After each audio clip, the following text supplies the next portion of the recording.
Let me ask you something. What do you think is the single most important piece of writing in all of fundraising? It's not the big grant proposal. It's not the flashy annual appeal. Nope. It's the first 30 words of a donor thank you letter.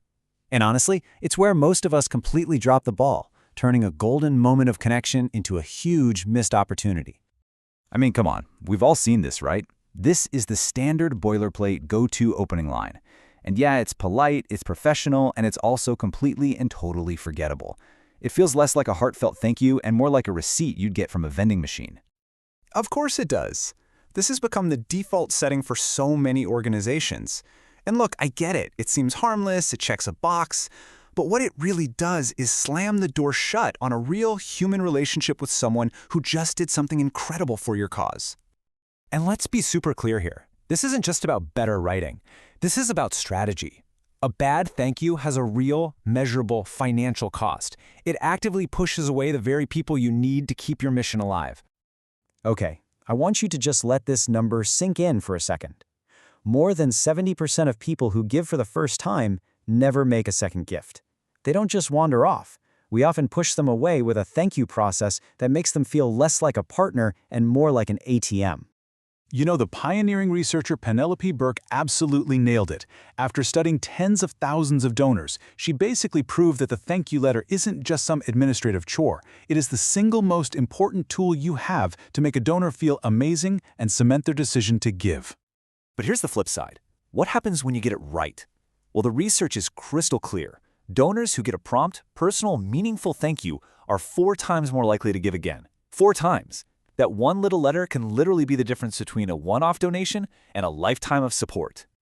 So how do we do it? How do we actually get this right and become one of the organizations that donors love?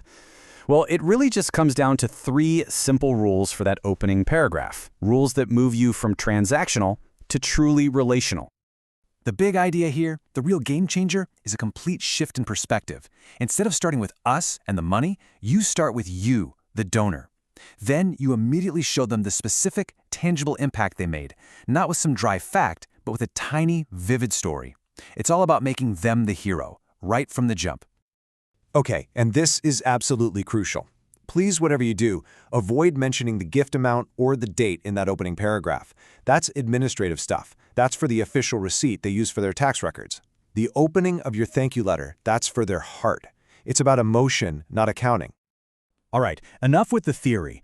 Let's look at some real side-by-side examples so you can see and feel how these principles can transform a boring, standard opening into something powerful and unforgettable. I mean, you can just feel the difference, can't you? It's night and day. On the left, it's all about the organization. Thank you for, we have received. But look at the right side. The magic words are because of you and thanks to you. The focus instantly flips. The donor becomes the hero of the story. And this is where it gets really, really powerful. This opening uses what we call a micro story. It doesn't just say, you helped a kid read. No, it drops the donor, John, right into a specific emotional moment with little Maria. All of a sudden, he's not just a guy who wrote a check, he's the person who created that magic. Here's another fantastic technique. Get specific. This opening is so tangible, so immediate. It doesn't just say, you helped animals. It says, you helped 25 abandoned puppies. And then that final line, that's the knockout punch. You made that happen. It's a direct, powerful confirmation of their heroism. And this one, this might just be the most powerful tool in the whole toolbox. You let someone else do the thanking for you. This opening uses the actual voice of a beneficiary, and it creates this immediate, authentic connection between Sarah, the donor, and the mother she just helped. It's direct, it's emotional, and it is absolutely unforgettable. So let's bring it all home. The goal here is to make every single thank you letter count, and that starts from the very first word. This is your single best shot at making a donor feel incredible about their decision to support you. So, let's just boil it all down. Remember these 4 things. 1. Start with the donor, not the donation. 2. Focus on immediate, tangible impact. 3. Tell a quick, emotional micro-story. And 4, the most important rule of all, make the donor the hero, every single time.